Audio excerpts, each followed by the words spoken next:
안녕하세요. 이영풍 TV 그리고 여러 자유우파 유튜브 구독자 여러분, 새해 복 많이 받으세요. 저는 심규진입니다. 오늘 이 시간에는 우리 자유우파를 대표하는, 그리고 오랜 시간 동안 우리 진영을 아주 강하게 굳건하게 지켜오신 나경원 의원님과의 특별 대담 인터뷰를 준비했습니다. 네, 오늘 지금 이 스튜디오에 나경원 의원님 나와 계신데요. 안녕하세요, 의원님. 네, 안녕하세요. 네. 반갑습니다. 네. 먼저 새해 복 많이 받으십시오. 네, 새해 복 많이 받으세요. 올해는 병원년 적토마의 해라고 합니다. 저도 오늘 그래서 붉은색을 입고 나왔는데요. 이 적토마의 해에 우리 붉은 기운으로 정말 새롭게 힘차게 함께 뛰어서 우리 그 대한민국의 내일을 같이 만들어갔으면 좋겠습니다. 네, 이렇게 나 의원님 뵈면은 좀 저랑 연배가 많이 차이가 나심에도 불구하고 아직까지도 우리 정치계의 김태희다 이런 생각이 들 정도로 말씀을. 굉장히 소녀 하시고 상당히 그 좌파들한테 많은 시달림을 당하셨는데도 항상 이렇게 밝은 기운과 긍정적인 에너지가 우리 진영한테 많은 위로의 그런 에너지가 돼주시는 것 같은데, 벌써 정치 입문하신 지 24년 차시라고요. 네, 맞습니다. 그래서 2002년도에 제가 그때 어렸을 때인데, 그 이회창 총재의 어떤 대변인처럼 해서 매번 이 투샷에 잡히시고, 사실 그때는 어떻게 보면 요즘 얘기하는 비주얼 정치, 이미지 정치에 선두주자셨던 것 같거든요. 뭐 다른 게 아니라 이제 네. 당에서 요구하는 것이 이회창 총재의 그런 어떻게 보면 젊지 않은 이미지를 좀 보완해달라 그런 거였죠. 그래서 사실 그때 힘들었습니다.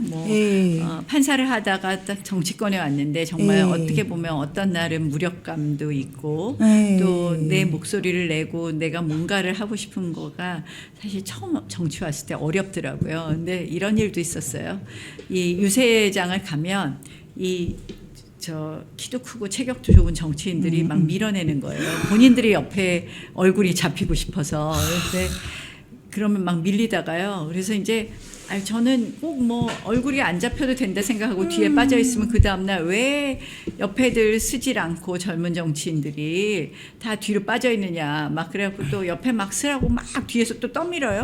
그러다가 어떤 날은 또 왜 그들만 자꾸 나오냐고 또 당내에서 그런다고 또 뒤로 빠지래요. 그래서 참 그게 이제 선거라서 그렇지만 지금도 또 우리가 선거 때가 되면 그런 어떻게 보면 젊은 이미지들을 이용하는 경우가 있는데, 저는 그래서 청년 정치를 그렇게 소모해서는 안 된다라는 생각을, 어떻게 보면 제가 요새 청년 정치보다는 좀 그렇게 빠르지 않게 정치권에 2002년에 왔지만 그렇게 젊은 정치가 소모돼서는 안 된다라는 것을 그때 경험한 것 아닌가 이런 생각이 듭니다. 근데 이제 좀 그때 보면은 이게 청년 정치인으로 이제 들어오셨지만 이미지가 너무 강렬하셨어요. 솔직히 말하면 그때 네.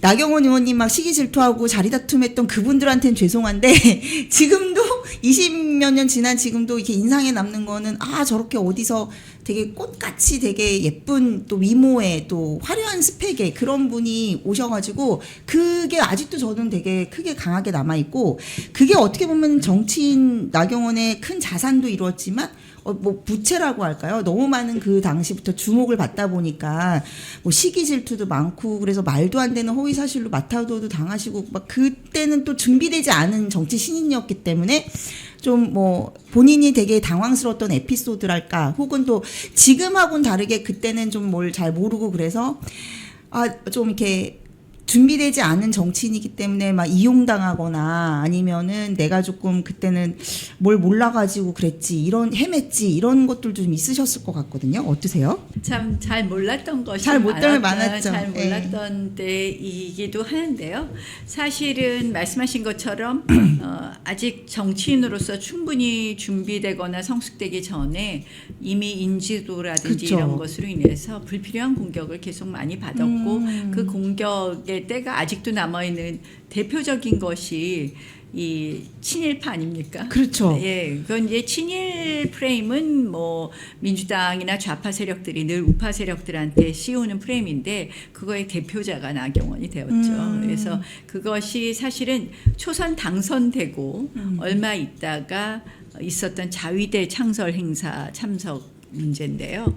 사실은 이제 뭐 일본 대사관에서 초청장이 왔다는데 우리가 그 국회의원 임기는 5월 30일부터 시작이지만 이 총선이 끝나면 이미 임기가 시작했다고 생각하고 많은 분들이 뭐 여러 가지 초청장부터 시작해서 이런 우편물을 보냅니다. 그래서 초선 의원이 처음 돼서 등원을 하고 나서는 그 쌓여 있는 우편물을 보면서 어떻게 처음 이 정리할지도 모르는 거죠. 우리 그때 보좌관도 그때 처음 보좌관 하는 분이었는데 그래서 우리로서는 일본 대사관 초청 행사인데 이걸 가야 되는 거야 말아야 되는 거야 막 이러다가 갔다가 문 앞에 들어갔다가 이거 아닌가 봐 하고 다시 나온 그런 기억인데요. 그것으로 지금도 자위대 창설 행사 참석 정치인으로 민주당이 툭하면 친일파 그럴 때는 이렇게 막 얘기를 역공하시고 그쪽 프레임을 딱 차단을 하시고 역공하고 그런 걸 정치 충분히 스킬이 했어야 없었던. 되는데 예. 뭐 그냥 급급했죠. 어떻게 이게 뭐 그건 사실이 아닌데요. 이렇게 자꾸 얘기하다 보니까 끊임없이 뭐 요새는 21세기 친일파도 했다가 뭐 그 관련된 또 그것과 관련된 네거티브도 한 너무 챕터 많았죠. 쓸 수 예. 있고요. 저는 뭐 아마 그 말도 안 되는 게 우파 많았죠. 정치인 중에서 가장 많은 네거티브를 김어준한테도 너무 많이 당하셨잖아요. 뭐 1억 다른- 피부까지 뭐니 네, 해서 뭐. 허위 사실을 유포해가지고. 뭐 근데 이제 무수합니다. 무수해. 저는 그 그런 속에 게 이제 그 일반 대중들한테 잘 먹히는 이유가 너무 의원님의 그 어린 시절부터 뭐 학창 그 시절부터 보면은 짠내 없는 서사 그리고 왜 우리가 뭐 광고에서 보는 정말 이렇게 푸른 잔디 깔린 2층 집에 되게 부유한 환경에서 되게 좋은 교육을 받고 화목한 가정에서 자라는 약간 좀 드라마적인 그런 부분이 나 의원님한테 있다 보니까 굉장히 사람들이 어떤 시기 질투감이나 이렇게 상실감, 소외감을 좀 건드리는 게 있다라고 생각하는데, 근데 또 그렇게 살기가 되게 힘들 것 같아요. 나경원으로 대한민국에서 산다는 게 상당히 녹록지 않을 것 같은데, 좀 어린 시절에 그 보면은 굉장히 모범생이셨던 것 같고, 또 여동생이 3분이나 계세요. 네, 다 또 네. 예술 분야나 막 이런 쪽에 종사하시고 그래서 보면은 뭐 집안에 어떤 다른 정치인들처럼 구설도 없고 뭐 불화도 없고 그래서 되게 어떻게 이렇게 드라마 주인공 같은 모범적인 인물이 있을까 이런 생각도 들면서 근데 이런 식으로 삶을 지탱하고 자기 관리를 하고 자기 주변을 정리하고 이런 게 되게 어려웠을 것 같은데 어린 시절에 나경원은 어떤 학생이었나요? 그냥 모범생이었어요. 그냥 모범생? 정말 김태희적이다. 모범생이요. 네. 그냥 뭐 주어진 일 열심히 하고 책임감 네. 있고 뭐 그냥 예전엔 공부 잘하는 학생이 반장하고 회장하는 거 아닙니까? 그쵸, 그런 예. 거 하고 그랬던 학생이었고요. 근데 친구들이 그런 얘기를 가끔 했어요. 네. 너는 참 공부는 잘하고 똑똑한데 어리버리해. 어리버리하고 허당. 그게 뭐냐면 다른 게 아니라 이렇게 제 신조가 작은 이익에는 연연하지 말자. 그러나 중요한 건 양보하지 말자입니다. 그래서 뭐 친구들끼리 뭐 그런 거 있잖아요. 뭐 사소하게 오늘 우리 떡볶이 먹을까 김밥 먹을까 하면 그냥 웬만하면 친구 의견을 존중했던 그러다 보니까 네 건 잘 못 챙기는 거 아니야. 그런 어리버리였던 것 같아요. 근데 꼭 해야 되는 뭐 학급의 중요한 일이라든지 그런 부분에 양보 안 하는데요. 그래서 어리버리란 얘기를 들었는데 제가 지금 정치하면서 가만히 보니까 그게 비슷하게 남아 있는 것 아닌가. 약간 그런 것인 것 그러니까 같아요. 뭐 내 어떤 이득 그런 부분에 있어서는 사실은 그냥 늘 손해 나더라도 야 우리 진영에 이렇게 피해가 되면 내가 나서서 그래도 싸워야지 이런 마음인 거예요. 그래서 꼭 보면 힘들 때 힘들 때 보면 저만 앞에 있더라고요. 그러니까 뭐 요새도 많은 분들이 나경원만 싸우는 것 같아 이런 얘기도 하시지만 제가 이게 뭐 특별히 내가 뭐 이래야지 저래야지 이런 걸 다 떠나서요. 정치적 계산보다는 제가 이 재선 때 이런 일이 있었어요. 소고기 촛불 시위 아마 기억하실 겁니다. 네. 민주당 좌파들이 유모차까지 가지고 오면서 뭐 뇌 구멍 숭숭 뭐 그 아시죠? 네.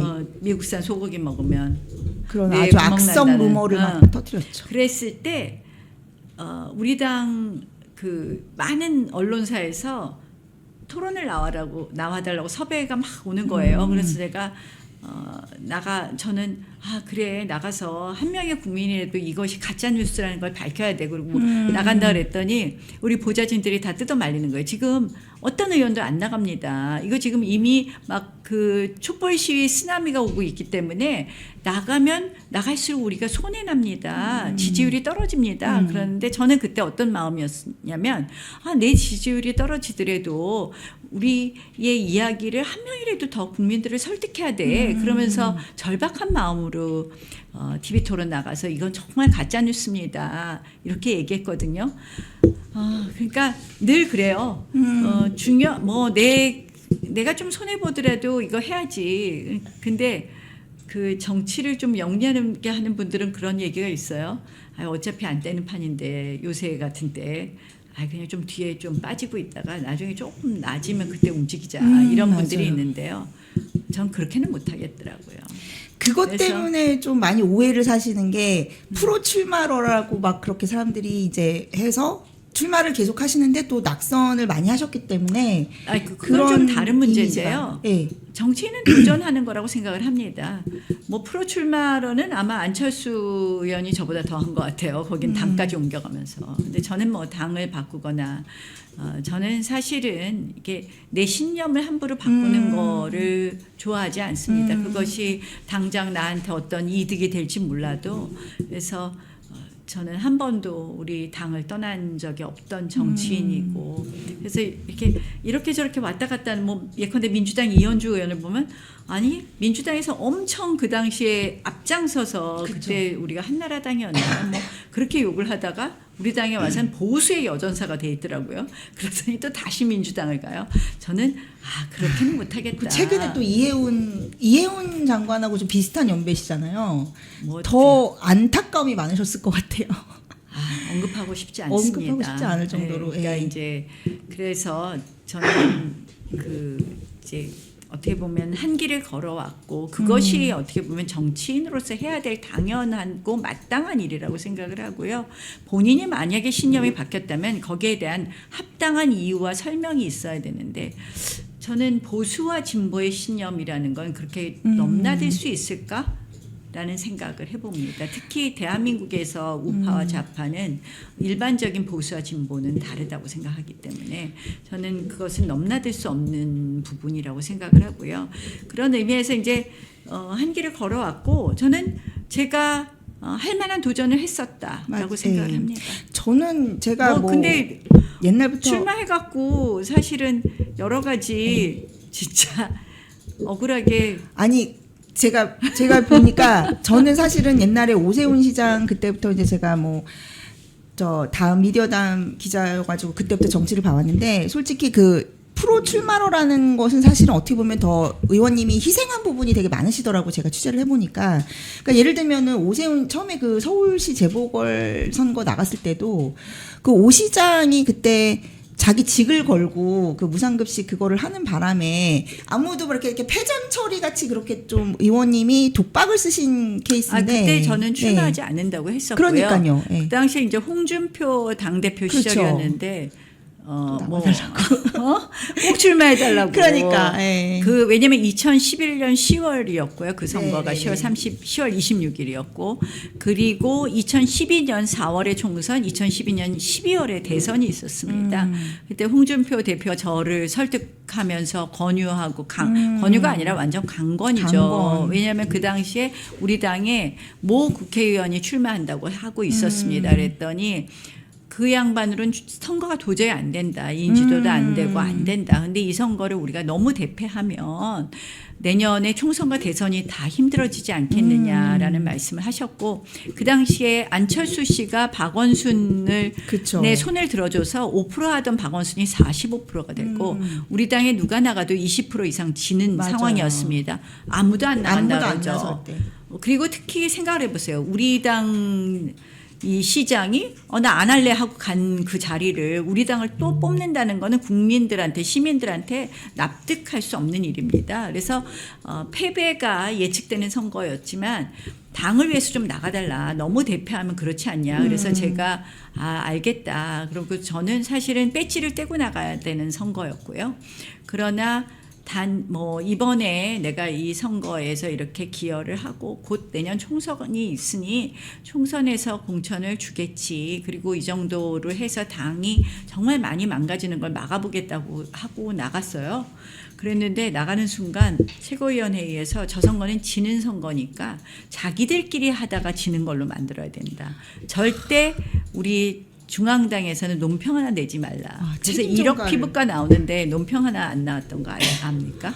그래서 그런 그랬습니다. 그러나 뭐 네. 제가요 정치하면서 이런저런 일을 겪은 걸 생각하면 누구하고도 정치할 사람이 없는 것 같기도 하더라고요. 근데 그러니까 다 지금 보면은 뭐 그때 재보궐도 그렇고 나중에 또 재보궐 불려 나가시고 하는 모든 것들이 보면 또 뭐 그때 분당이 됐을 때 탄핵 이후 분당됐을 때 또 어떤 뭐 인사가 뭐 나경원 의원은 뭐 무슨 자리를 탐한다 이런 식으로 마타도를 하는 게 다 보면은 당이 어려울 때 자기들이 나 의원님을 소환해 놓고 불러놓고 나 의원님이 자기 욕심 때문에 권력을 추구한다 이런 식의 그 서사 프레임이 계속 반복이 되더라고요. 꼭 그렇게 만들죠. 네, 꼭 그런 식이었더라고요. 그렇게 근데 만들죠. 나 의원님의 입장에서는 항상 이제 본인이 어려워도 이렇게 패전 처리처럼 이게 희생해서 나가는 모양새가 되다 보니까 이게 패전 처리 투수한테는 사람들이 좀 이렇게 약한 사람이라는 그런 이미지를 또 씌우다 보니까 뭐 친나경원계라던가 아니면 이제 친나경원 스피커들이 이렇게 생성되지 못하는 악순환이 좀 있었던 것 같아요. 그래서 지금 이번에는 드디어 뭐 이 오세훈 시장하고의 그런 악연들이 또 있는데 2011년도부터 계속 그 나경원의 정치 여정에 오세훈이 시장이 등장하는 것 같아요. 일단 저번에 그 지금 오세훈 시장이 명태균 그 사건에 연루가 돼가지고 특검에서 이제 기소가 된 상황이라서 사실 우리 진영에도 굉장히 부담이 될 뿐만 아니라 지금 또 최근 여조 보면은 굉장히 그 오세훈 시장의 경쟁력이 과거보다 약화된 걸로 나타나고 있거든요. 네, 그래서 저번 2020년도인가요? 21년입니다. 2021년도에 그때 경선을 얘기하지 않을 수 없을 것 같은데. 사실 뭐 그 전에 전당대회부터 그 이준석하고 붙었던 전당대회부터 전당대회가 있었잖아요. 그 다음이고요. 2021년 2월이 저희 서울시장 보궐선거 경선이고요. 그리고 뭐 전당대회가 5월인가 6월인가 뭐 그랬던 그래서 것 그 같습니다. 명태균에 대한 얘기를 안 할 수가 없을 것 같아요. 지금 진영을 그렇게 휩쓸고 있는데 의원님이 또 이렇게 보면 지금까지도 저희들이 이렇게 기댈 수 있는 뭐 큰 누나 이미지가 있으신 게 그런 그 정치꾼들이나 여의도 정치하고는 되게 아직도 때가 안 묻으신 순수함이 있어서 지금의 그런 깨끗하고 항상 그 긍정적이고 밝은 강건한 이미지가 있으신 것 같은데 그때 이제 사실 또 항상 지지층에서는 절대적인 그런 신임을 받고 계시는 나 의원님인데 항상 선거에서 떨어지다 보니까 이게 뭔가가 있고 또 김종인 같은 외부 인사가 와가지고 뭐 비대위원장하고 뭐 공천을 주도하다 보니까 안 그래도 지금 우리 지지층들이 굉장히 좀 화가 나 있거든요. 근데 그 당시에 이제 이준석 전당대회 때부터 당대표 그거부터 재보궐부터 해가지고 그 당시 좀 경선에서 의원님이 느끼셨던 문제점 좀 얘기하신다면 어떤 게 있을까요? 뭐 지나간 일을 제가 굳이 말을 하는 게 어떤지 모르겠는데요. 그렇죠. 예. 사실은 이제 그때 우리 룰이 굉장히 재밌는 룰이었어요. 그 룰 얘기를 해야 돼요, 의원님. 이제 지금 당심 70%. 그때 아니 뭐 그때 어떤 일이 있었냐면 뭐 그 1차 경선은 당원 20% 여론조사 80%였나 뭐 그랬었는데요. 네네네. 2차 경선은 여론조사 100%를 하겠다 그러더라고요. 근데 여론조사 100%에 그런 거죠. 역선택 방지 조항이라고 하죠. 민주당 지지자를 제외하는 거를 빼겠다는 거예요.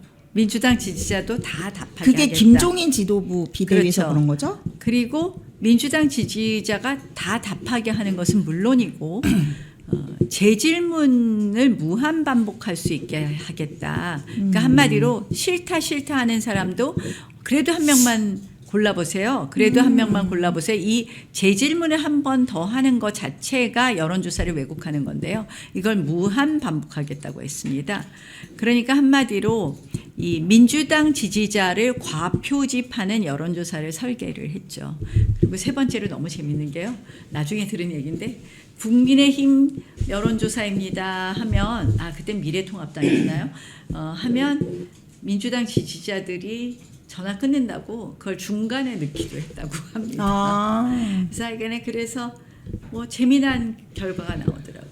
그러니까 사실은 처음부터 원래 그 또 제가 그때 과정도 잘 아는데 또 제가 그때 여의도 연구원에 이제 인발부했었기 때문에 너무 그 진행되는 상황이 참 이상하더라고요. 원래 그 자리도 사실은 우리가 좀 힘들다, 서울시장 힘들다라는 얘기가 있었는데 그래도 뭐 그 재보궐 사유 때문에 뭐 성추행 이런 것 때문에 해볼만 하다는 얘기가 들었지만 안철수 씨가 먼저 외곽에서 치고 나오면서 약간 서울시장 재보궐 열기가 달아올랐고 또 의원님은 항상 어려울 때, 당이 어려울 때 또 내가 나경원이 지켜야지 이런 마음인데 또 사람들은 또 뭐 서울시장 나오고 싶어서 저런다 이러던 와중에 갑자기 제가 듣기로는 제가 취재하기로는 김종인 비대위원장이 원래 오세훈 시장은 뭐 자기는 대권 나간다 해서 서울시장 안 나간다고 하고 있었는데 뭐 본인 트라우마도 있고 그러니까 근데 김종인 비대위원장이 오세훈을 내세웠다는 걸로 제가 알고 있어요. 갑자기. 그러더니 경선에서 여기서 또 경선을 이기게 만든 후에 또 안철수 씨가 굉장히 안철수 의원이 그 당시도 지지율이 높았던 상황에서 또 한 번 역전을 시켜가지고 오세훈 시장이 다시 하게 됐는데 저는 이제 그때도 약간 좀 눈여겨봤던 점이 있어요. 그때 두 분이서 경선할 때였는데 사실 제가 딱 이렇게 보기에는 김종인 비대위원장이 나경원 의원님을 견제하기 위해서 왜냐하면 나경원 의원님은 당의 세력이 그러니까 지지층의 그런 세력이랄까 그런 지지세가 있는데 오세훈 시장만 해도 그때 오히려 또 광진에서 막 떨어지고 뭐 하면서 좀 이렇게 위기 상황이었는데 이제 김종인 시장이 이렇게 김종인 비대위원장이 후견을 하는 게 오세훈이고 나경원을 견제한다는 게 세간에 퍼져 있었거든요. 근데 막상 그 경선에서 기억하실지 모르겠는데 OX 퀴즈 때 제가 그걸 되게 눈여겨봤어요. 그때 질문이 뭐였냐면 김종인 비대위 물러나야 된다, 뭐 아니면 계속 가야 된다 하는데 오히려 반대로 나 의원님이 계속 가야 된다, 오세훈은 김종인은 가야 된다 이렇게 하더라고요. 그래서 나 의원님은 항상 이렇게 끝에까지 어떤 가면은 정적들까지도 내가 다 품어야 된다라던가 항상 마지막 순간에는 당의 분란이 없어야 되고 약간 마더 테레사처럼 이렇게 하는 것이 뭔가 이렇게 근데 이제 정치는 약간 정적하고 하는 전선을 긋는 거고 지지층을 결집시키는 건데 약간 거기서 사람들이 나경원이 되게 약자고 우리가 지켜줘야지 했다가 갑자기 이렇게 다 품으시는 모습을 많이 보이시니까 그게 오히려 지지층들한테는 결집이 약화되고 나 의원님은 너무 모두한테 뭐 everyone's darling 그 스트래티지 아니야? 이렇게 좀 박힌 것 같아요. 그때 왜 OX 때 그렇게 하셨는지 얘기해 주실 수 있을까요? 기억도 안 나는데요. 기억 안 나시죠? 저는 그런 거를 항상 봤어요. 의원님이 그러니까 항상 생각이 다르더라도 제가 약간 네. 좀 통합론자 같은 그런 게 있는데 마지막에. 네, 근데 맞는 말씀이에요. 네. 그러나 제가요 은근히 내 편 잘 챙기니까 걱정하지 마세요. 그러니까 은근히 챙기시는데 이게 겉으로 대놓고, 드러나는 이미지는 항상 편이 없다로 되는 거예요. 그러니까 약간 이제 제가 여기서 좀 얘기를 들으면 저도 이제 나 의원님이랑 사실은 제가 책을 쓰고 하면서 제일 먼저 밥 사주시고 제일 먼저 이렇게 소통하고 그런 의원님이 나경원 의원님이시거든요. 근데 겉으로 이미지는 이제 제가 다른 정치인이나 더 친하다 이렇게 돼 있는데, 그러니까 그래요? 안 보이게 항상 다 챙기시고, 제가 이제 김민수 최고나 뭐 손수조 뭐 그런 분들도 그렇고, 뭐 장혜찬 최고도 그렇고 이제 뭐 방송하고 오다 가다 많이 보고 얘기를 하면 다 나 의원님이 가장 챙겨주시고. 가장 소통도 많이 하시고 열려 있는 분인데 다들 이렇게 이미지로는 이분은 항상 혼자 독야청정하고 그다음에 마지막엔 또 싸우다가 안 싸우는 것처럼 다 풍자 그러고 그렇게 좀 이미지와 실체가 좀 많이 갭이 있는 것 같아요, 의원님. 그래서 그런 거에 있어서 좀 제대로 된 약간 선거공학 전문가. 네. 소문 많이 내주세요. 그러니까 약간 그런 이미지 전략이라던가 메시지 전략에 있어서도 조금 더 정치 공학을 가미하실 필요가 있지 않을까 그런 생각이 드는데 오늘 의원님은 인터뷰가 어떠세요? 아니라 오늘 저한테 전략 해주시네요. 근데 그러니까, 제가 경청해야 될 부분이 있다고 생각을 합니다. 어쨌든 정치라는 것은 새를 가지고 그 새가 좋은 방향으로 같은 뜻을 가지고 있는 새들이 함께 해야 되는 거기 때문에 그런 부분에 있어서 입장을 분명히 해라 하는 부분 제가 그러는 거예요. 민주당에 대해서는 확실하게 제가 이 비판을 끝까지 하는데 우리 그렇죠. 당내 싸움에 대해서는 굉장히 불편해하는 부분이 있어요. 아무래도 어렸을 때부터 막 반장만 하고 그러셔서 그런 거 아닐까요? 이런 생각이. 리더만 하시다 보니까 굉장히 애국심이 투철하셔가지고 그건 맞습니다. 네, 그건 욕심이 맞는 것 투철합니다. 같아요. 근데 약간 그런 것도 있는 게 사람들이 좀 오해하는 게 예전에 이제 우리 뭐 탤런트 그 김태희 씨랑 많이 비교가 되니까. 아니, 무슨 탤런트 김태희 씨야.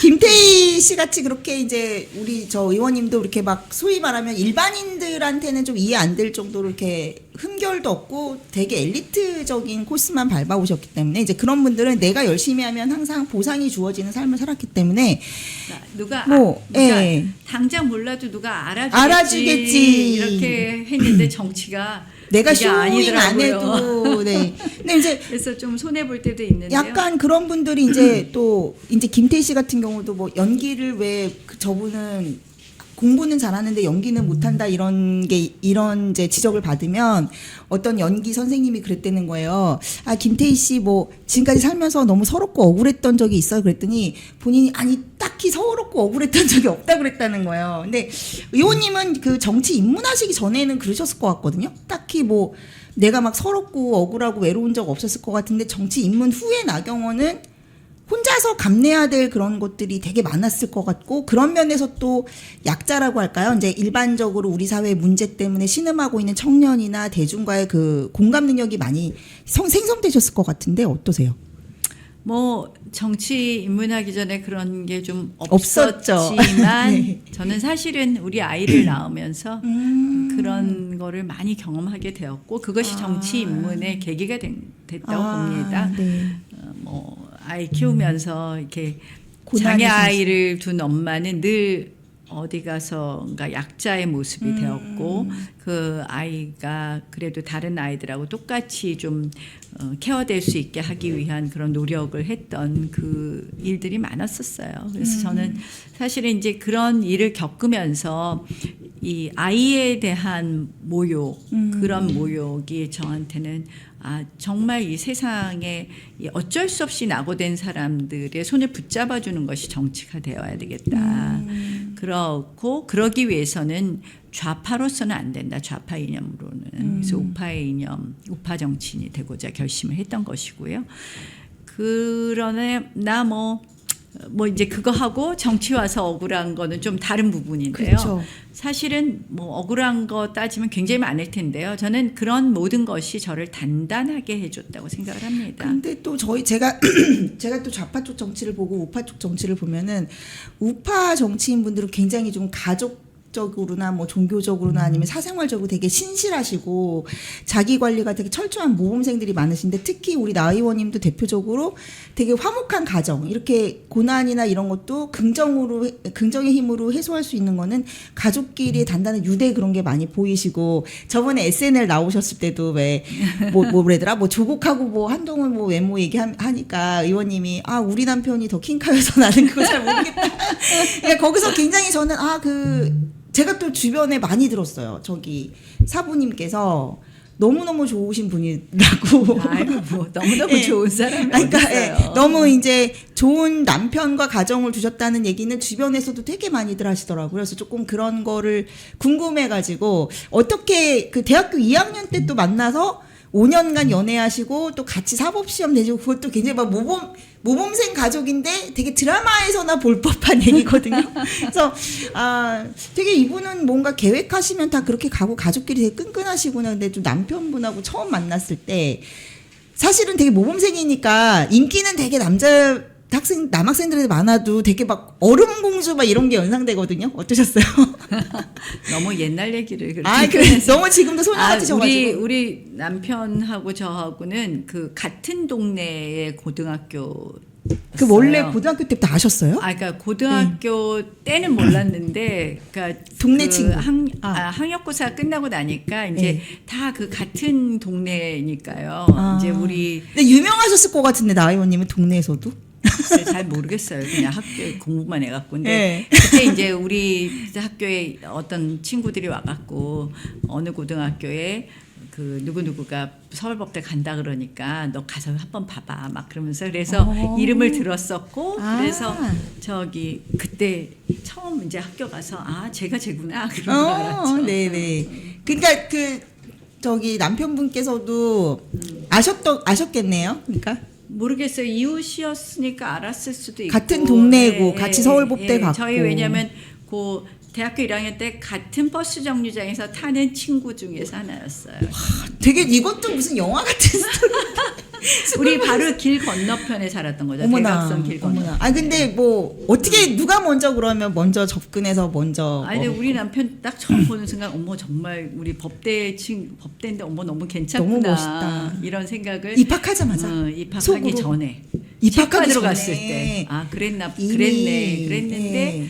그러고는 뭐 저기 각자의 연애를 했었죠. 저도 옛날에 딴 사람하고 연애한.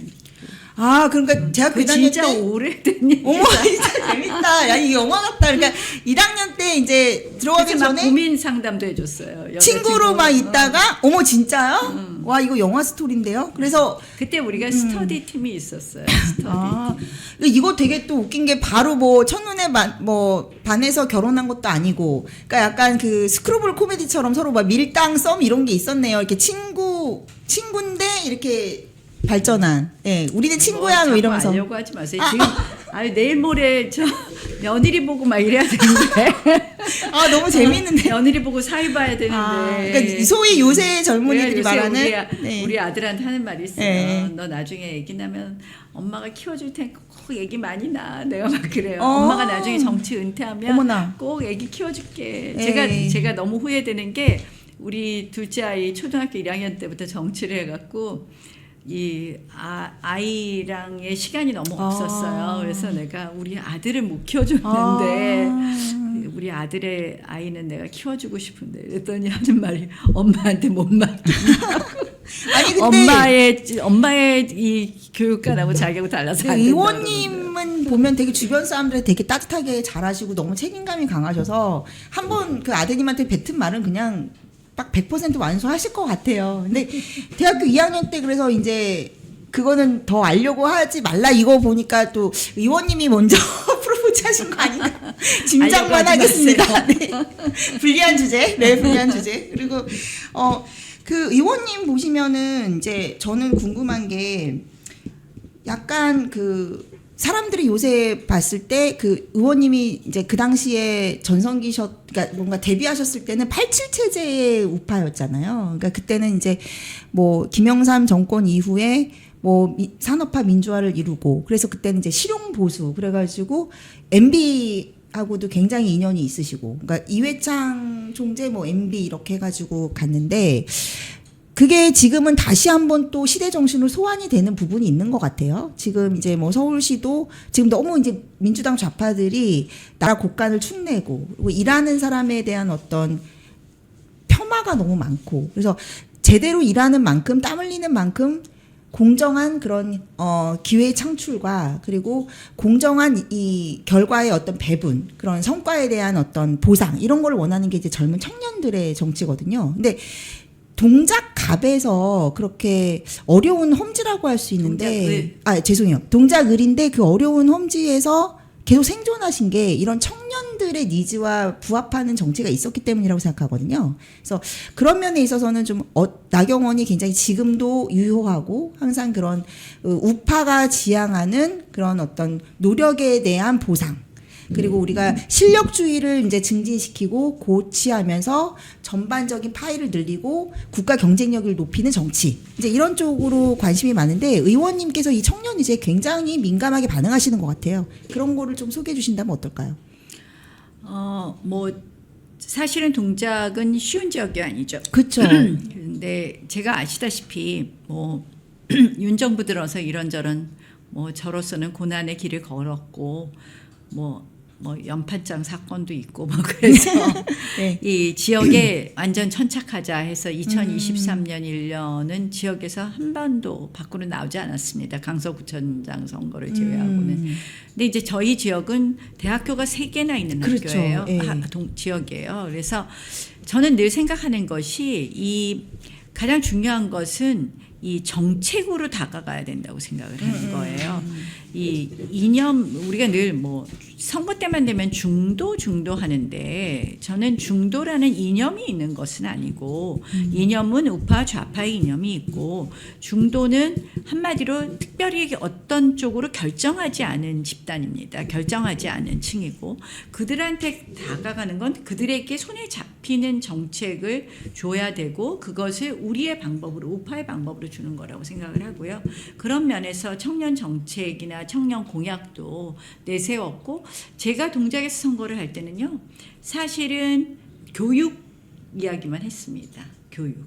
그러니까 결국은 이 중도층을 잡을 수 있는 것은 정책이다. 그래서 교육과 그리고 청년에 대해서도 여러 가지 기회를 이야기하는 정책을 얘기했고 그러한 부분이 먹혔기 때문에 제가 승리했다고 봅니다.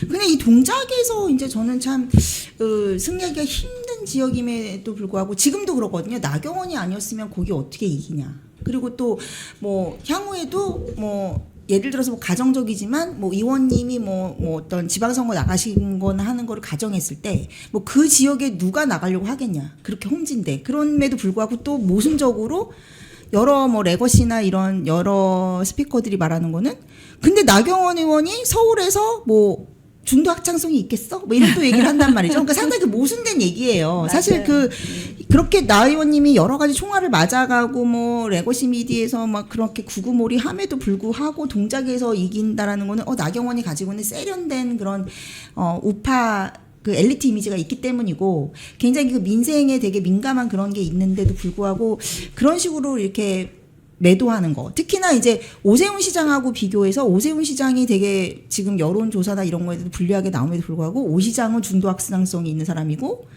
나 의원님은 당원들하고 밀착돼 있기 때문에 뭐 극단적인 뭐 성향이다 이렇게 하는 게 좀 되게 억울하실 것 같은데 저는 동작을 당원 얘기를 하면서 자꾸 극단적인 층이다.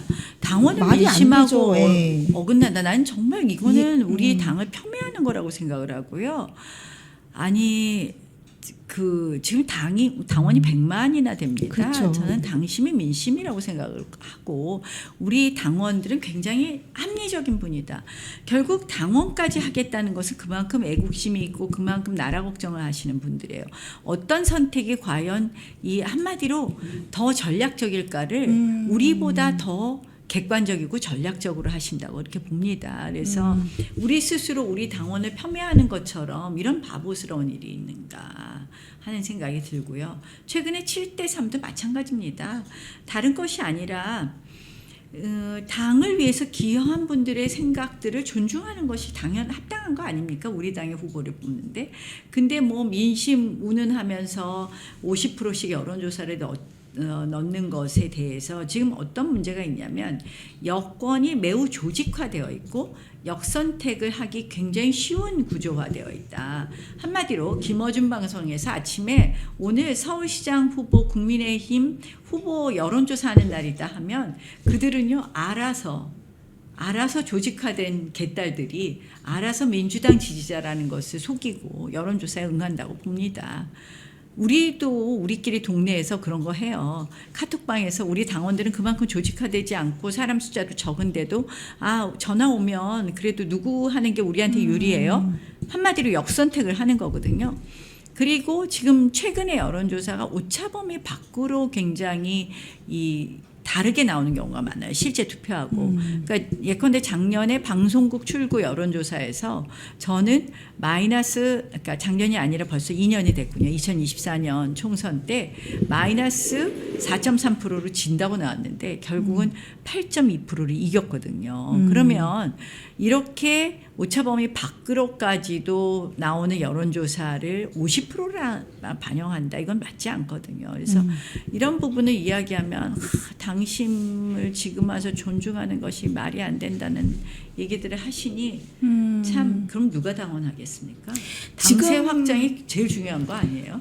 저는 그래서 그 87 체제 이후에 자꾸 뭐 중수청이라고 뭐 유승민계류에서 자꾸 중수청을 얘기하면서 그게 당원 혐오 프레임으로 좀 이어지는 게 안타까웠거든요. 자꾸 이 당을 뭐 TK당, 뭐 노인당 이런 식으로 뭐 운운하면서 그렇다고 해서 본인들이 무슨 중도 확장성을 뭐 나 의원님만큼 보여준 게 없고 수도권에 누가 나와가지고 싸워서 승리해본 그런 데이터도 없는데 그러는 게 참 안타깝다고 생각했어요. 그러니까 중도 확장성에 대한 어떤 경쟁력도 우리 나 의원님처럼 이 진영에서 강고한 신뢰를 받았을 때 그게 이제 바탕이 되는 거라고 생각하는데 그래서 이제 저는 그 특히나 또 이 젊은 층의 이슈들이 또 뭐냐면 요새는 뭐 반중 이슈 그러니까 그 반중 이슈라는 게 사실은 민생하고 연결되는 거거든요. 이 젊은이들은 맞습니다. 대학가에서는 자기들의 일자리, 그리고 뭐 우리가 지금 상호주의에 의거해서 우리의 권리, 뭐 부동산이라던가 뭐 여러 가지 문제에 있어서 왜 우리는 중국하고 상호주의에 입각해서 당당하지 못하느냐 이런 문제인 것 같은데 또 거기다가 의원님께서 제일 먼저 뭐 댓글 국적도 이렇게 표시를 해서 우리가 그 여론조사에 굉장히 여론 그 조작에 많이 시달리고 있잖아요. 이런 것도 건드려 주셨는데 그런 점에 대해서 좀 얘기해 주시면 어떨까요? 실질적으로 지금 이제 대한민국처럼 외국인에 대해서 뭐 중국인 포함해서요 그냥 빗장을 열어놓은 나라가 있을까요? 일종의 투표권 또 부동산 소유권부터 예. 시작해서 정말 우리나라처럼 외국인에게 빗장을 열어놓은 나라가 없고 또 우리나라처럼 외국인을 우대하는 나라도 없다고 봅니다. 제가 이제 얼마 전에 싱가포르 출장을 갔다 왔었는데 11월에 싱가포르는 부동산 취득을 할 때 외국인의 경우에 세금을 달리 하고 있습니다. 맞아요. 내국인과 네. 외국인 다르게 하고 당연히 그래야 됩니다. 근데 우리는 대출 규제도 없는 외국인의 경우에 세금도 똑같으니까 얼마나 지금 외국인들이 부동산 취득하기 황당한 좋은 거죠. 환경입니까? 또 그것뿐만이 아니죠. 실질적으로 이 외국인 근로자만 해도요. 우리나라는 아이로 협약 101조에 가입을 해갖고 외국인의 경우에도 내국인하고 똑같이 해줍니다. 최저임금이라든지 이런 부분. 저는 저출산 문제를 극복하는 데 있어서 싱가포르나 홍콩에 가면 일종의 싱가포르 홍콩의 내니 제도. 맞아요. 이거 예. 우리가 도입을 해야 되는데요. 작년에 제가 그거의 수혜자였기 때문에 싱가포르에서 교수할 때. 네.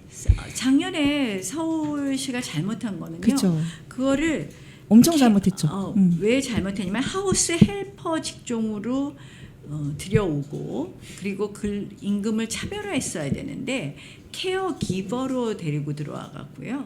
설거지도 못 시키는 내니를 그러니까 무슨 거예요. 일하는 것도 뭐 되게 규제를 둬가지고 이거는 뭐 사람들 도와주겠다는 건지 아니면 감시하겠다는 건지 잘 모르겠더라고요. 그래서 사실은 네. 이런 부분을 잘 만들어야 되는데요. 그래서 우리는 외국인에게는 빗장 다 열어주고 그다음 외국인은 내국인보다 더 많은 대우를 해주니 사실은 외국인 근로자가 담당해야 될 부분을 담당해주면 우리 국민들은 하지 않고 그러나 값싸게 노동을 해주면 우리의 삶의 질이 높아지는 거거든요.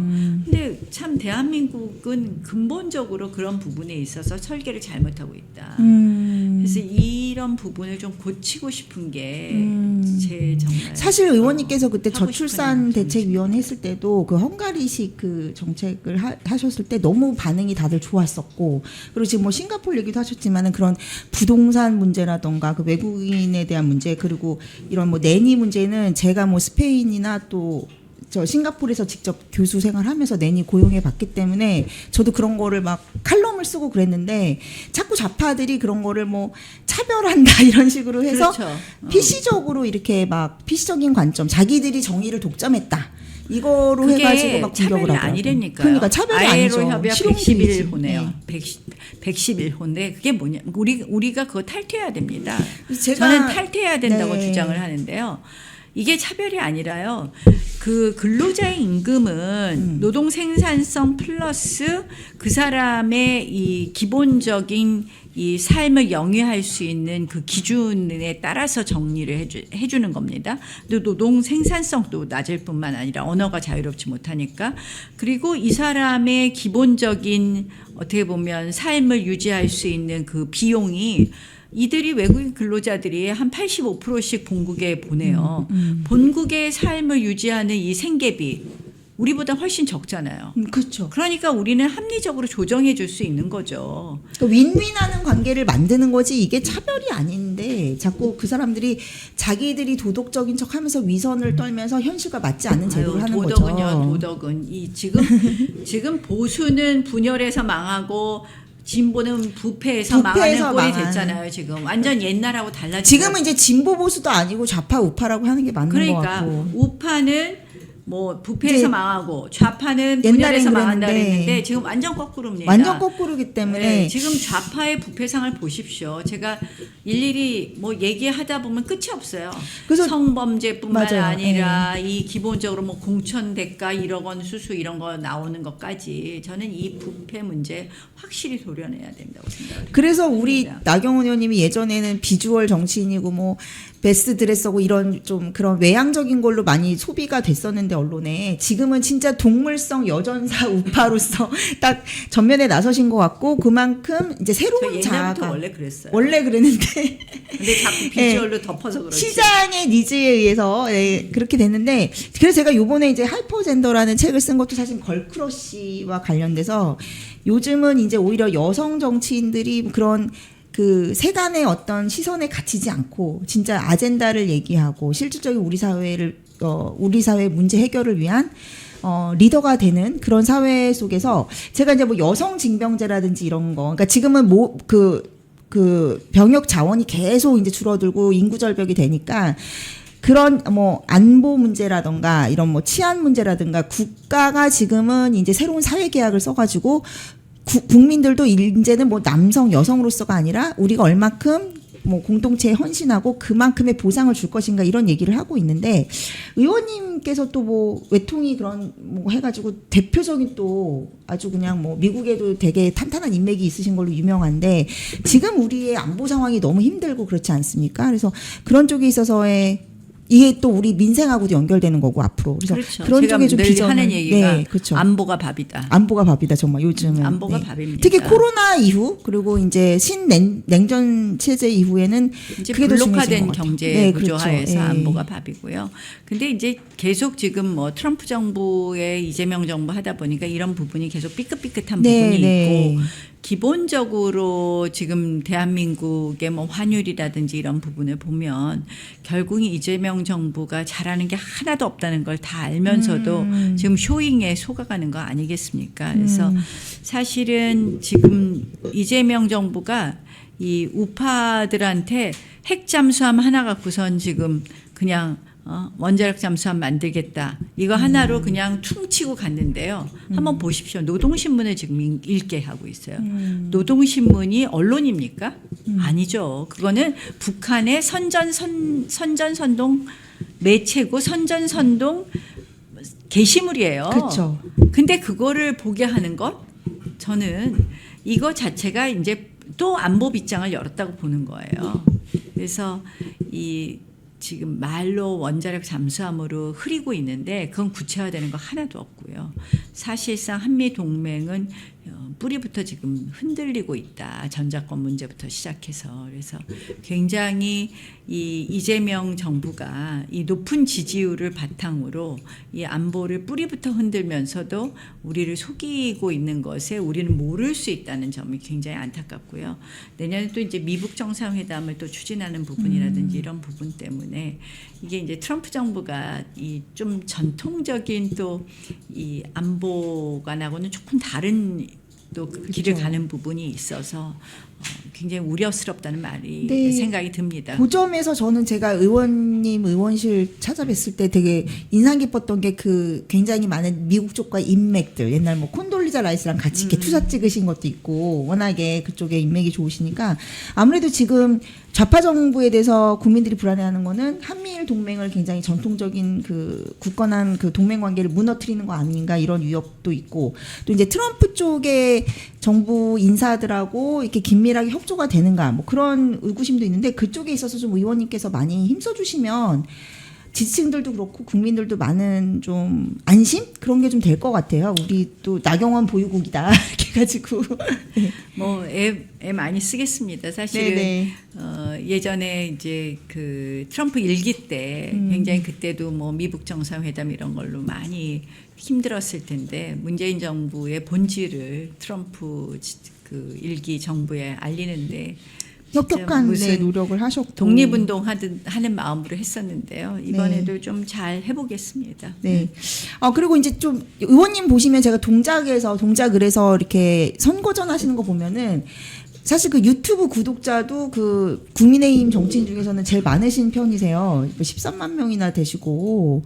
그러니까 되게 또 젊은이들한테 그 인스타 같은 것도 되게 막 빠른 감각으로 되게 잘 하시는 것 같고, 그리고 막 이렇게 뭐 몸치 댄스 추시는 것도 있더라고요. 저 열심히 친 건데 나잘친 알았더니 그거 몸치라고 금방 알아보시더라고요. 네. 그러니까 이게 그 워낙에 그 공부 잘하고 모범생이신 분들이 약간 그런 끼라고 해야 되나? 그런 게 없으시구나. 되게 끼가 약간 없어요, 끼가. 그런 쑥맥 같은 모습이 더 귀엽게 느껴지는 거예요. 이게 젊은 친구들이 볼 때는 막 요새 영포티 뭐 영피프티 그래서 욕 먹는 게 뭐냐면 좀 그 어르신 그 위에 선배 세대들이 괜히 막 아닌 척하면서 허세 떨고 젊은 척하고 그러면은 더 이렇게 젊은 친구들이 더 싫어하거든요. 근데 너무 그 순수한 모습 그대로 막 같이 어울리려고 하시는 모습이 약간 허당 같기도 하고 젊은 친구들이 보기에는 귀여운 그런 게 막 있으시더라고요. 그래서 요새 이제 젊은이들이 그런 뭐 성 갈등 문제라던가 뭐 여러 가지 왜 뭐 지금은 이제 가부장제 그런 게 많이 없어진 세대고 뭐 나의원님이 딱 또 30대 자녀분들이 있으시니까 그런 쪽에 있어서도 요새 젊은이들이랑 이렇게 빠른 감각으로 하시는데 굉장한 경쟁력이 있지 않을까 뭐 이러셔서 참 젊은이들 힘들죠. 저는 네. 이제 우리 딸을 보면서 우리 딸은 장애를 갖고 있지만 걔도 막 늘 일하고 싶어 너무 하거든요. 근데 밝은 모습이라서 너무 좋았다 힐링됐다는 굉장히, 얘기가 많아요. 굉장히 책임감 강하고 예, 적극적인데 정말 사랑을 많이 받고 자랐구나 이런 느낌. 아유 뭐 지가 잘 컸어요. 근데 이제 딸 키우면서 걔가 이제 늘 비정규직 장애인 일자리는 비정규직밖에 없는 거예요. 그래서 그냥 늘 지금 이제 뭐 요새 몇 달 쉬다가 내년에 이제 취업이 됐어요. 근데 지 혼자 힘으로 장애인 친구한테 또 소개 받아갖고 막 해서 면접하고 두근거리면서 근로계약서를 써야 되는데 이제 주 며칠을 하고 막 이런 얘기를 하고 항상 일할 때마다 연말이 되면 내년에 재계약이 될까 안 될까 막 이런 걸 조마조마하는 거. 그리고 뭐 비정규직은 몇 년을 근무해도 1년에 휴일 수가 늘어나지 않잖아요. 그런 거 보면서 참 또 장애인 우리 딸을 보면서 또 그런 걸 배우고 또 이제 아들 보면서 또 그 젊은이들 20대 젊은이들이 느끼는 걸 많이 또 알게 되고 하는데요. 참 젊은 사람들이 힘든 때다 이런 생각 많이 합니다. 지금 이제 또 당내 청년 정치인들도 굉장히 잘 뭐 신경 써주시고 챙겨주시는 그런 어른으로 알려져 있는데 뭐 눈여겨 보시는 청년 정치인이라던가. 그러니까 제가 있을까요? 뭐 누구 특정인을 말하는 건 지금 뭐 다 제가 좋아하는 청년 정치인들 많아요. 김민수 최고는 또 나경원 퀴즈로 알려져 있으니까. 아니 근데 청년 정치인들이 김민수 최고는 제 대변인을 계속 해줬었고요. 김민수 최고도 이제 청년 정치를 하기는 나이가 좀 있죠. 그래도 최근에 어쨌든 고생을 많이 했었는데 요새 이제 주목받으시니까 약간 선배 정치인 입장에서는 남다른 게 있으시고. 그럼요. 다 예쁘고 또 뭐 그 요새 새로 된 문종영 대변인도 제가 그때 대변인으로 저 선거 캠프에 대변인 해줬었고 뭐 많아요. 지금 우리 뜨는 우리 저기 누가 여자 대변인 출신 아유 이름이 갑자기 생각이 안 난다. 뭐부터 시작해서 뭐 젊은 친구들 다 정말 잘 됐으면 좋겠는데 또 워낙에 이제 원내 활동 오래 하셨으니까. 근데 저는 이렇게 생각해요. 우리가 지금 우리 당이 가야 되고 우리 당이 지향하는 우파가 지향하는 바가 바로 뭡니까? 대한민국이 지속 가능해야 되고 대한민국의 미래를 생각하면 파퓰리즘 하지 말아야 되고 이런 거 아니에요. 우리가 생각하는 게 그게 다 뭐예요? 다음 세대를 위해서 더 좋은 대한민국 만들어주겠다는데 그 다음 세대가 바로 청년 세대예요. 다음 세대가 태어나지 않은 미래의 애들을 얘기하는 게 아니라 지금 국민연금 갖다가 다 갖다가 쓴다. 환 때문에 다 갖다 쓴다. 그러니까 그러면 연금 그 문제도 피해는 네. 다 지금의 청년 세대거든요. 그러니까 저희가 이야기하는 우리 우파가 지금 하는 가치가 바로 청년 세대가 걱정하는 거고 청년 세대를 위한 가치입니다. 그래서 그들을 위한다고 얘기할 것이 아니라 그들이 직접 정치에 뛰어들게 하는 환경을 만들어줘야 된다. 플랫폼을 만들어줘야 된다. 그리고 그게 저는 대만 국민당의 변화가 이 가장 늙은 정당에서 가장 젊은 정당으로 바뀐 것이 청년 정치인들한테 열어준 겁니다. 저는 우리 당에 늘 보면 저는 기회주의적인 그 중도 타령하시는 분들, 제가 패션 우파라고 하는 분들이 맨날 당이 혁신해야 된다 그래요. 그러면서 늘 우파인지 좌파인지 모르는 사람들 써야 된다. 그쪽으로 가야 된다는데 아니 그러려면 좌파하지 왜 우파합니까? 좌파가 좌파 더 잘하는 거예요. 왜 좌파연하는 걸 자꾸 강요하는 거예요. 우리의 변화의 핵심은 그 청년이 우리 정치의 중심이 되게 해야 된다. 그래서 제가 지난번에 지방선거기획단 마지막 회의를 하면서 청년 출마자를 35세, 40세, 45세로 구간을 나눠서요. 이 본인 득표율에 저는 사실 35세 이하는 100% 주자 했는데 그건 안 된다고 뭐 너무 아우성이라서 80% 그러니까 60, 50, 40으로 조정을 했는데요. 저는 과감한 이 가산점을 통해서 청년 세대들이 대거 우리 국민의힘의 정체 주역이 된다면 정치가 바뀐다고 생각을 합니다. 이 청년들이 굉장히 열심히 하거든요. 또 오디션이나 이제 공모 같은 걸로 해서 뭔가 조금 이렇게 벅적벅적한 이런 뭐 그런 것도 당연히 할 거고요. 네. 그다음에 각 지역에서의 경선 가산점도 줄 거고요.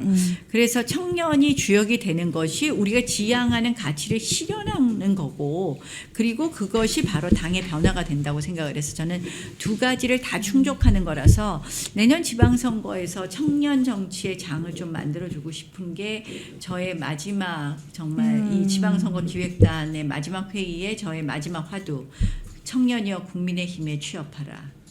그리고 지금 당원들이나 이렇게 좀 대중이 보기에 그 70% 룰에 대해서 막 반대하는 그 초재선 뭐 그룹이 있다고 하는데 그게 사실 어떤 대의 명분을 갖고 있다기보다는 자기들의 특정 개파들이에요. 특정 계파가 자기들의 기득권을 놓지 않는 그런 모습을 좀 비춰지고 있어서 아니, 저는 사실은 네. 저 개인적으로 제가 혹시 선거를 하게 된다고 해서 어느 게 더 유리하다고 얘기하지 않아요. 저는 아마 지금 대외적으로는 제가 나간다면 제가 그러니까 지금까지는 지지율이 두 번째이기 때문에 오히려 역선택의 수혜자가 될 수 있어요.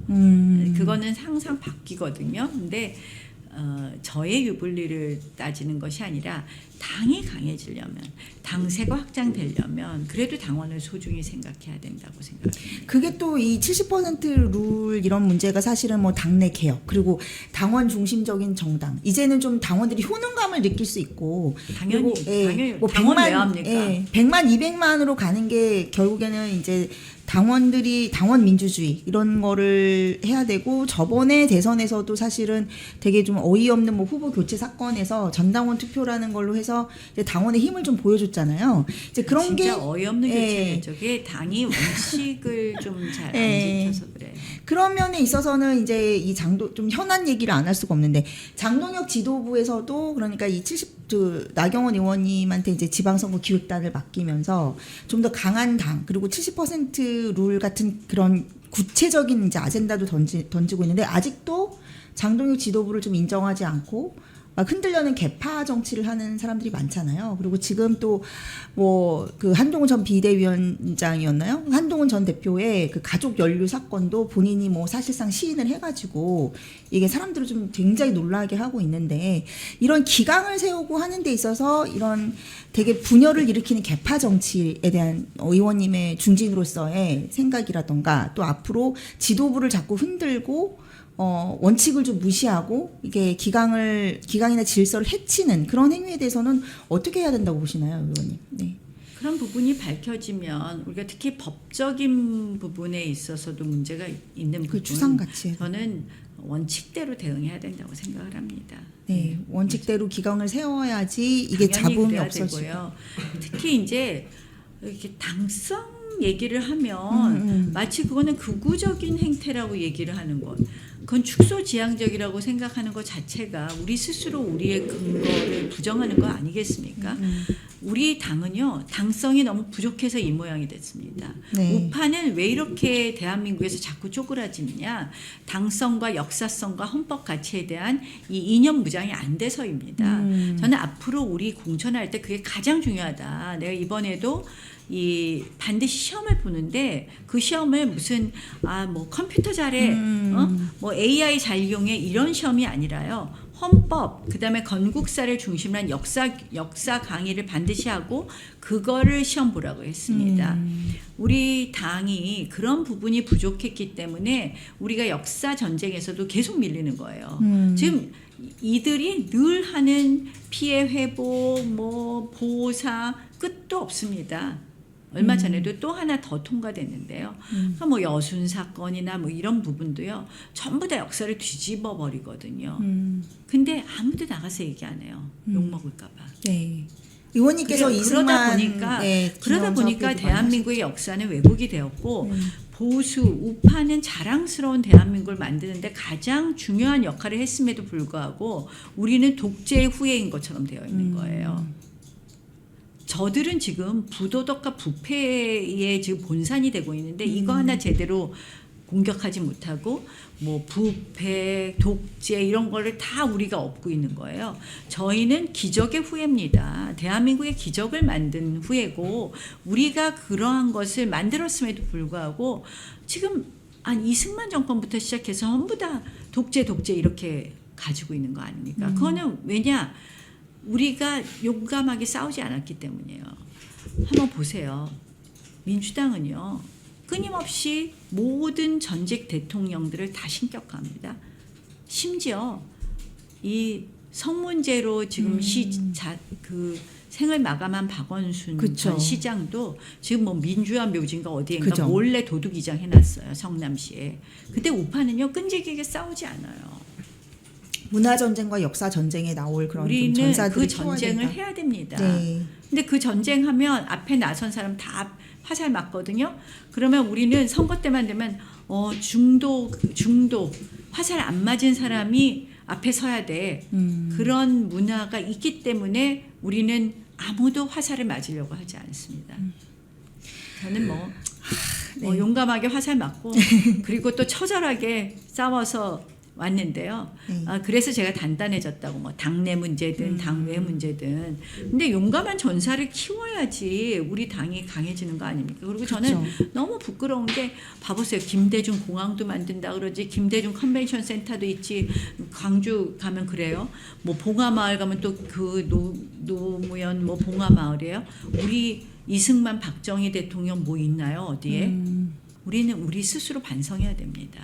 그리고 이제 너무 좌파들의 마녀 사냥에 대해서 억울하게 되신 이제 전직 대통령들의 공과도 다시 재조명을 해서 좀 역사 전쟁을 벌여야 된다라는 게 또 제가 이번에 신간에서 주장한 그런 내용이기도 하고요. 그래서 이번에 조금 분위기 약간 바꿔가지고 OX 너무 또 그 얘기하다 보면 화가 난다. OX 퀴즈로 하자면. 네. 그러니까 의원님은 솔직히 조금 처음부터 너무 독보적으로 주목을 받으셔서 라이벌 의식 같은 거 안 하실 것 같기도 한데 어쨌든 사람들이 좀 이렇게 비교해서 얘기하는 분이 있으니까 저 여쭤볼게요. OX로 솔직하게 해주세요. 나는 라이벌이 있어야 더 성장하는 타입이다. OX. 뭐 때로는 때로는 그런 것 같아요. 그럼 오세훈 추미애 더 정치적으로 이기고 싶다 이런 생각 드는 사람. 이거는 그냥 월드컵이니까 비교 오세훈은 오히려. 좀 이겨보고 싶은데. 오세훈 이겨보고 싶다. 확실히 이제 더 훌륭한 업적이 있거나 더 이미지가 좋은 사람이 라이벌일 때 자기가 더 뭐 훌륭한 업적이 있어서가 아니라 좀 좀 이겨보고 싶다. 네. 그러면 적을 만드는 것을 두려워하는 정치는 결국 크지 못한다. OX 어떻게 생각하세요? 저는 사실은 좀 품성적으로는 적을 만드는 걸 별로 안 안 좋아하고 좋아하죠. 네. 또 그다음에 뭐 저한테 나쁘게 한 것도 잘 잊어버리는 편이고 그렇긴 한데요. 그쵸. 네. 정치적으로는 그 말이 맞는 것 같아요. 그 말이 맞는다. 확실한 적을 만드는 것을 두려워하지 않아야 된다라고 생각하신다. 그러니까 뭐 욕을 먹거나 이런 걸 두려워하지는 않는데 제가 이렇게 늘 생각이 다른 부분은 비판하되 사람은 미워하지 그렇죠, 말자. 사람은. 이게 제가 정치하면서 늘 생각했던 거예요. 그래서 아. 이렇게 개인에 대한 뭐 그 사람 인간성이 어떻게 그래 이런 말은 안 하는데 네. 참 요새 정치가 품격이 없다 보니까 거의 그런 식으로 사람을 매도시키잖아요. 네. 그런데도 제가 그 사람을 딱 그렇게 공격을 못 하겠더라고요. 그러다 보니까 사람 앞에서는 마더 테레사 되신다.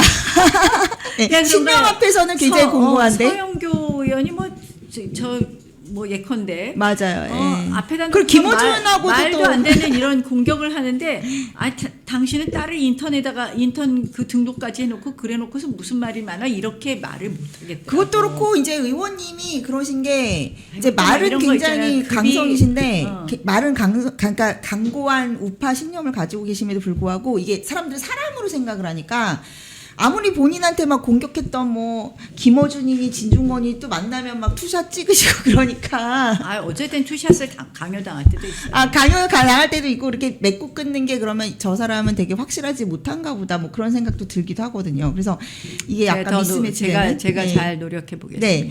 그리고 이제 사실 요즘에는 사진 잘 찍으셔야 돼요. 요새 그 한모 정치인과 누가 사진을 찍었다가 크게 그랬습니까? 예, 그런 일이 있었기 때문에 그러면은 약간 그런 빌런 월드컵식으로 해가지고 사실 뭐 이준석 개혁신당 대표라던가 한동훈 전 대표 좀 악연이 정치적으로 있으시잖아요. 다 한 번씩 붙어가지고 투샷 찍어서 좀 억울한 황당한 말씀 공격도 많이 당했잖아요. 좀 나이도 훨씬 어린 젊은 정치인인데 빌런 월드컵 본인이 봤을 때 더 누가 더 위협이다. 이준석, 한동훈 위협? 위협. 뭐 진영의 위협. 진영의 위협은 지금은 한동훈. 지금은 한동훈, 왜냐하면 네. 우리 당내에 있으니까. 당내에 지금 뭐 있으니까. 체컨대 당원 게시판 같은 것도 본인이 부인하다가 이제 말을 바꿨고 그리고 이제 사실은 좀 이런 의원님하고도 부분은 하여간에 우리가 예. 한번 법대로 원칙대로 원칙대로 좀 해야 될 되고 부분은 사실 있다 보니까. 의원님한테 이제 이 두 정치인이 사실은 공격도 되게 부당하게 많이 했죠. 막 그때 뭐 예, 패스트트랙 문제부터 해가지고 그렇지만 뭐 또 사람 앞에서는 패스트트랙 맞아. 예, 무슨, 뭐 기소를 뭐 빼달라고 했다는 듯. 예, 그렇지만 또 항상 웃는 낯으로 네, 그러면 안 되죠. 사람은 또 안 미워하시는 그 착한 언니, 착한 누나 본능이 또 나오시면 안 되실 것 같아요. 앞으로 조금 사람은 가려야 될 것 같다. 앞으로. 네.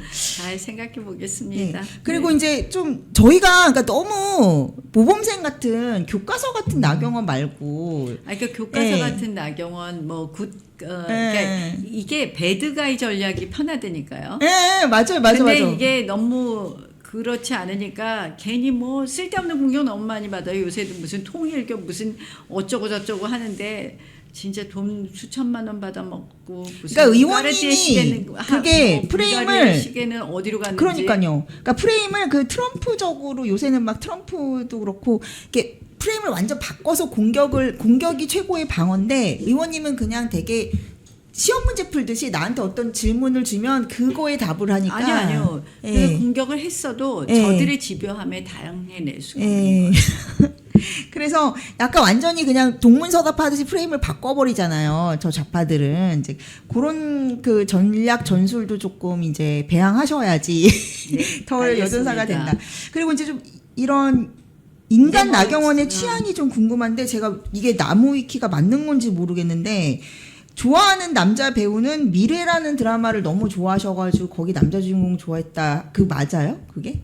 잘 밀회? 기억이 없는데. 기억이 없구나. 그러니까 뭐 그때 뭐 누군가 그 질문했을 때 그 드라마가 유행했었구나. 그러면 뭐 의원님 취향이 좀 궁금한데 평소에 그러면은 뭐 OTT 같은 거 드라마 같은 거 잘 보세요? 시간이 없어서 그것도 못 보세요? 아니에요. 요새 스트레스 해소는 드라마로. 드라마 보기로. 좋아하세요? 네. 내 인생의 아니 드라마. 남편이 드라마를 열심히 보길래 맨날 욕했는데 요새 저도 가끔 요새 앉아서, 그러신 거예요? 가끔 뭐, 앉아서 내 인생의 영화 이런 거 있으실까요? 내 인생의 영화? 없어요? 내 인생의 영화 잘 모르겠고 잘 모르겠다. 잘 모르겠고 내가 그런 거 질문할지도 모른다 그래갖고 네. 내가 요새 본 드라마가 많은데 그때 나온 어, 배우가 그럼- 누구지 막 그러고 아, 찾아봤어. 또 리서치 하셨구나. 그러니까 내 인생의 드라마. 아니 내 인생의 드라마도 드라마는 없어? 아니고 인생 드라마도 없어? 요새 드라마 많잖아요. 뭐 최근에는 경도를 기다리며가 있다고 막 보라 그래갖고 한두 네. 번 봤고 아, 뭐 그 전에 드라마 오래 많잖아요. 뭐 폭군의 셰프 뭐 무슨 뭐지 엄마 친구 아들 뭐 별로 많았죠. 관심 없으신 것 같아. 아니야 나 그런 거기에 이렇게 귀여운 남자 배우들 많더라고요. 좋아하는 그러면은 배우, 남자 배우 아, 또 없다. 그 있잖아요. 팬인 배우. 아니 그 내가 그래서 그 아니, 너무 공부하는 미래 수준이야. 땡땡땡이 아니라 너무 재미없다. 내가 밥 잘 사주는 누나의 그 언제적 드라마?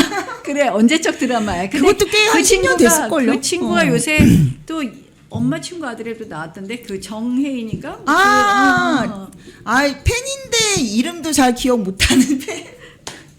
이름을 너무 한 나경원스럽다. 다섯 번쯤 물어봐.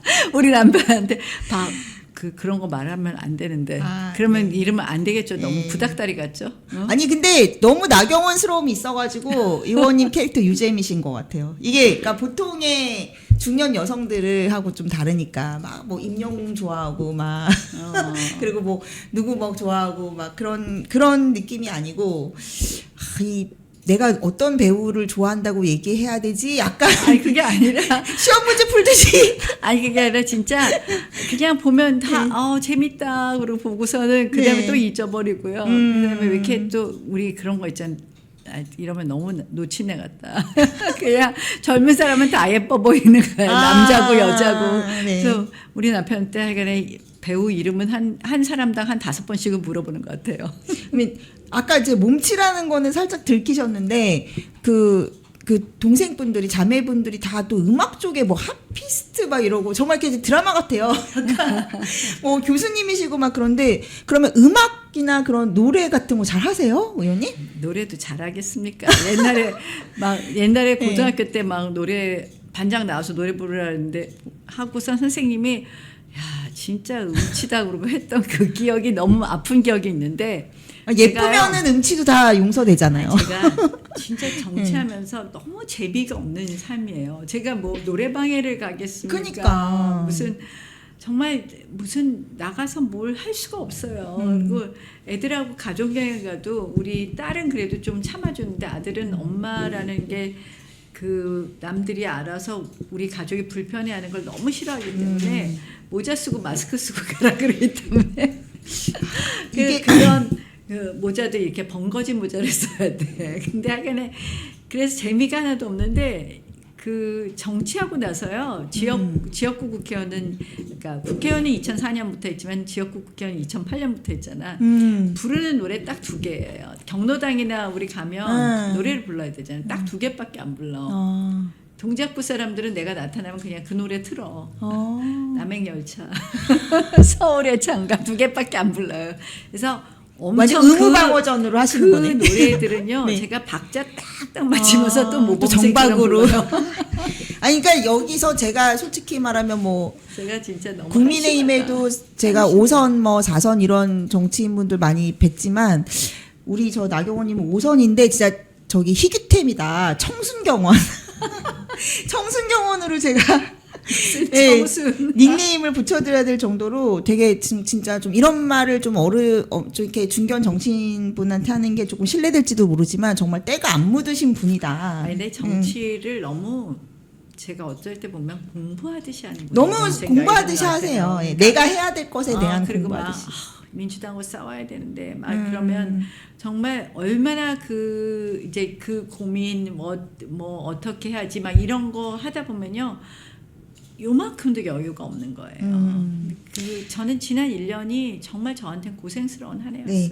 저 평소에 그러면 유튜브 같은 거 좀 보실 시간 있어요? 이렇게 알고리즘 뜨는 대로 보세요, 아니면? 저녁에 가면 이렇게 한번 이렇게 쭉 봐요. 쭉, 찾아도 네, 보고. 찾아도 보시고. 근데 이제 다 읽어보지는 못하고 이렇게 오늘 그럼 이런 보통 주제가 많구나. 정치 위주로 보세요. 그러니까 다른 위주로 보죠. 다른 취미나 이런 게 있으신 건 없고. 취미는 못 보죠. 진짜 정말 100% 모범생이시다. 아니 그래서 점점 약간 아니 그러니까 예를 들면은 다른 의원님들은 자기 꽂히는 거 있잖아요. 뭐 어떤 분들은 뭐 야구 좋아하시면 야구는 꼭 챙겨본다거나 아니면 다른 분들 뭐 좋아하시는 그 분야가 있으니까. 요새 드라마 본다니까요. 아 요새는 드라마. 드라마. 그렇지만 배우는 잘 기억을 못 하신다. 배우는 잘 기억 못하고 아, 어쩜 네. 다 이렇게 예쁘냐 그러고 쳐다보고 있어요. 네. 그러면은 좀 이제 이거 좀 약간 재미적인 건데 아까 이제 그 라이벌 정치인 뭐 이런 거 하면서 오세훈 시장 얘기를 하셨는데 라이벌이지만 이렇게 그러니까 내가 뛰어난 점도 많지만 저거는 조금 부러워서 뺏고 싶은 스킬 같은 거 있을까요? 정치적으로?